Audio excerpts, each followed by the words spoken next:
Uma negligência do Estado foi responsável por mudar o destino de centenas de brasileiros. Estou falando de vítimas da talidomida, um remédio com efeitos colaterais graves e irreversíveis. Atingidas quando ainda estavam na barriga das mães, essas pessoas carregam no corpo as marcas da omissão do poder público.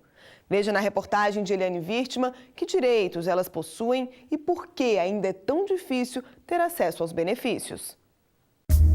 Alguns pais, coitados, que se desesperaram, não suportaram a carga de ver uma criança deformada. No início, é difícil de se conformar. O primeiro dia não me confirmou.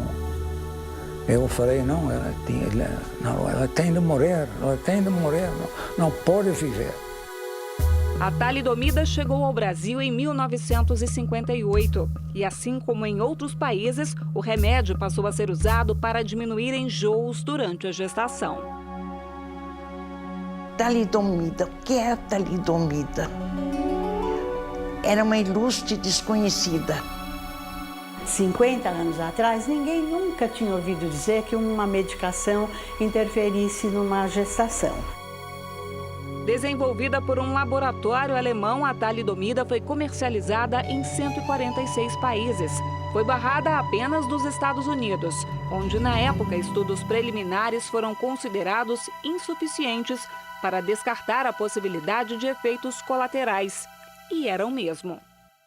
Porque a talidomida as pessoas nascem sem braços, sem pernas, com problemas de visão, audição, então, porque tudo depende da época de formação do feto com a quantidade de comprimidos que é tomado, né?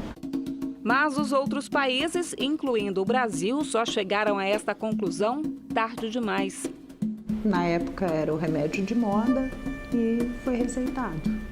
E depois é que se soube, depois de um tempo é que se cogitou de todo mundo, que começou a ter aquele boom de pessoas nascendo com deficiência, que se atribuiu à droga.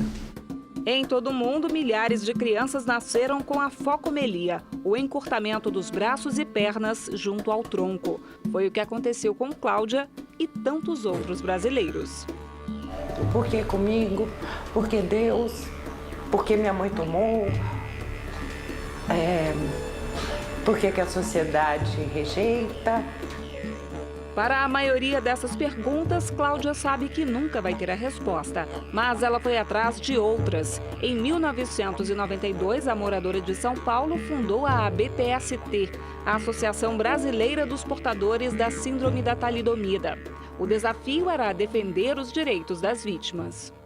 Na época também teve a condenação de 3 laboratórios, mas foi pago um valor ridículo para cada um, equivalente a $500 por membro, alguma coisa assim, né? Foi o acordo, porque diziam que para acertar a ciência erra. O trauma e a dor de quem nasceu com um corpo deformado por causa de um medicamento que era autorizado e vendido livremente no Brasil são irreversíveis. Mas, para minimizar o sofrimento dessas pessoas, o governo brasileiro criou, 20 anos depois do nascimento das primeiras vítimas, uma pensão vitalícia.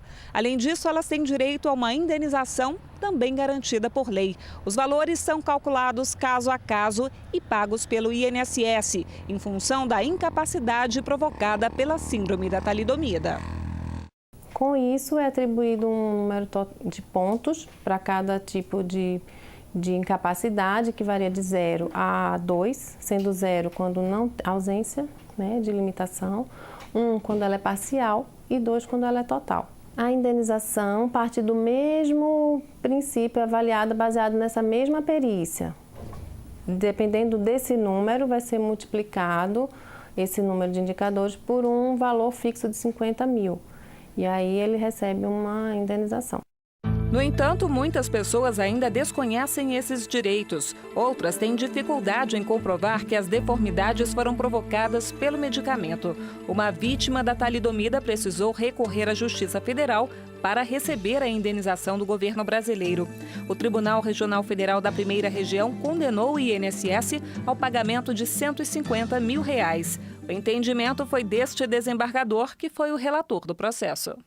No Brasil há a cultura do descumprimento da lei, quando na verdade a lei assegura essa indenização, mas nem sempre a administração pública cumpre a lei e nega direitos cristalinos como esse. Quando a talidomida passou a ser vendida no Brasil, a Anvisa, responsável pelos estudos e liberação dos medicamentos, ainda não havia sido criada.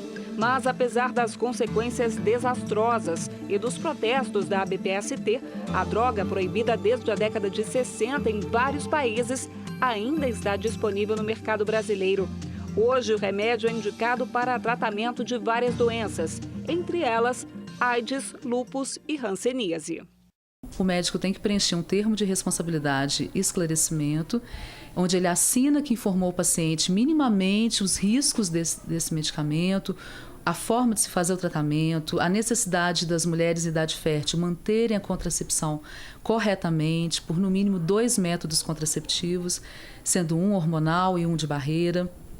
O paciente também assina, seja do sexo feminino ou masculino, também assina esse termo de responsabilidade, onde diz que entendeu os riscos do tratamento, que vai aderir, que vai seguir.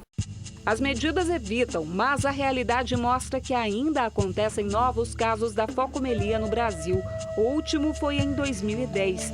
É por isso que quase 50 anos depois do primeiro registro de deformidade, Cláudia ainda luta para banir o medicamento do país.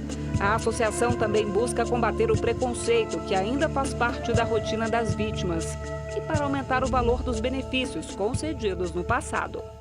A idade chegou, as coisas já não são mais como a gente gostaria que fosse, os sonhos nem todos nós conseguimos realizar, muita gente não conseguiu fazer nada da vida.